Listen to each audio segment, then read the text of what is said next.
I haven't been buying into the 2020 NBA draft class, and there's many reasons for that, and I'll explain why in today's video. What's going on, guys? Matt here, back again with another video. So we've had a season to analyze the 2020 NBA draft class and get to know which players may have a future or not. I think there's quite a bit of optimism for the draft class, which is quite surprising considering what the media was saying about them beforehand. Looking back, the top three picks belong to the Timberwolves, Warriors, and the Hornets respectively. And NBA teams around the league were said to have been happier not owning a top three pick due to its low value compared to other draft classes. There was also talk about the draft class not having the crazy top end talent like we've had in previous classes with Luka and Zion, but more so filled with impactful role players that will have great careers which will lead to team success. The top end of the 2020 NBA draft class include Lamelo Ball and Anthony Edwards, and although I really do like them, especially Lamelo, I have not bought any of their rookie cards yet. Now the reason isn't because I don't believe in the rookie class itself, but it's mainly because of their pricing. When trying to enter the market for any player in any year, it's important to maximize the value of your buy to ensure that you're maximizing profit when you do sell off. Generally, when it comes to set releases, people say to wait a few weeks before the hype dies down because prices are really high upon set release. Now I'm not saying you shouldn't be doing that, but I actually think you should be waiting a little bit longer in terms of months when it comes to certain players. That's because when hype does die down on a set after the first month, the current rookie class still receives extra hype and attention thanks to product being dedicated to them. So how do I decide when to buy into players from the current rookie class? Essentially by doing a price comparison with players of previous years. So what I mean by that is comparing the card that you're looking at to a comparable player from a previous draft class. I'll give some examples of how you could use this with the current draft class as well as how I've used it previously with success. So let's run through my favorite player from the 2020 draft class in Lamelo Ball. I'm super keen on Lamelo after his rookie season, and as a starter in 31 games, he averaged 18 points, 6 rebounds, and 6 assists. In researching a card I do want to get for Lamelo, I have identified a Select numbered card as a card I do want as a cheaper alternative to a Prism numbered card. Keep in mind, Select has been out for 2 months now, so it's been long enough for the initial product hype to come down as well as prices to come down. Lamelo's Concourse Select, numbered to $299, has averaged $507 US through its last 4 sales. And directly comparing him to the number 1 pick from the 2019 draft in Zion, and his same card, it has 2 sales of $472 and $379 US. Now, if you fall under the opinion that Lamelo is a better investment than Zion, then go ahead and buy that Lamelo card at its price. But personally, I have Lamelo ranked 1 or 2 tiers below Zion, and his card is priced higher than Zion's. So that to me highlights that Lamelo's card hasn't come down enough, and I'd probably wait another month before entering in. If Zion's card currently goes for $420 US on average, I'd probably be targeting Lamelo at $300 to $350,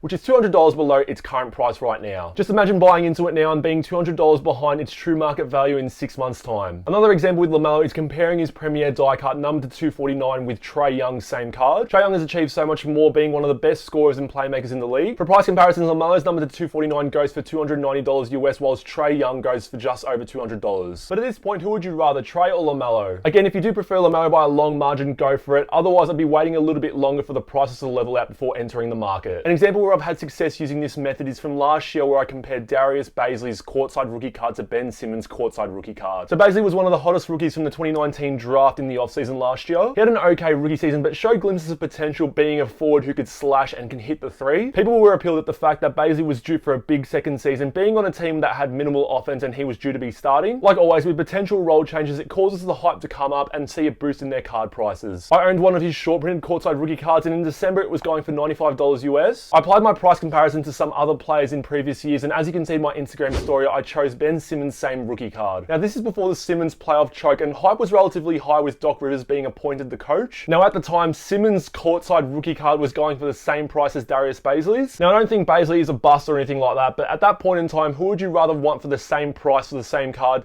Darius Bazley or Ben Simmons? So once I saw this comparison, I immediately sold off, and it was a great choice considering that Bazley's card dropped while Simmons held value. Currently, Bazley's courtside goes for $11 US, which is largely attributed to his disappointing second season, but also because the market came down. You probably look back at the $90 price and laugh, but this could be you in 6 months' time when looking at current rookie prices. But like I said, when you compare a current rookie to the same card of a player previously who is obviously better and it's higher, I'd either look to sell off or wait a little bit longer before buying in. So my principle also works in other sports like the NFL. I'm big on the 2021 NFL draft class, especially the quarterbacks when you've got names like Trevor Lawrence, Zach Wilson, and Trey Lance. Mac Jones is another quarterback from this year's draft who has received a lot of hype, being the Patriots' new starting quarterback. And by no means is he a top 10 quarterback in the game, but people are excited by him starting for a big market team. So with limited pro uniform products currently out, this example is a little bit more obvious. But looking at his gold standard jersey autograph, numbered to 75, it's currently currently going for $650 US. Let's compare that same card to one of the MVP candidates up to 3 games in Kyler Murray from the Arizona Cardinals. Kyler's same card has recently sold for $300 US, and I have to highlight that it's partly because it's being a horizontal card compared to Mac Jones's. Horizontal cards typically sell less than vertical cards, but this doesn't make the difference in value. Mac's card going for double the price of Kyler's suggests to me that Mac's card has to come down 60% to at least match the value of Kyler's price. That is it for today's video, just a bit of a short one to highlight my thoughts. Let me know in the comments what you do think of my strategy and which 2020 NBA rookies you have been buying up. And as always, I'll see you all in future videos.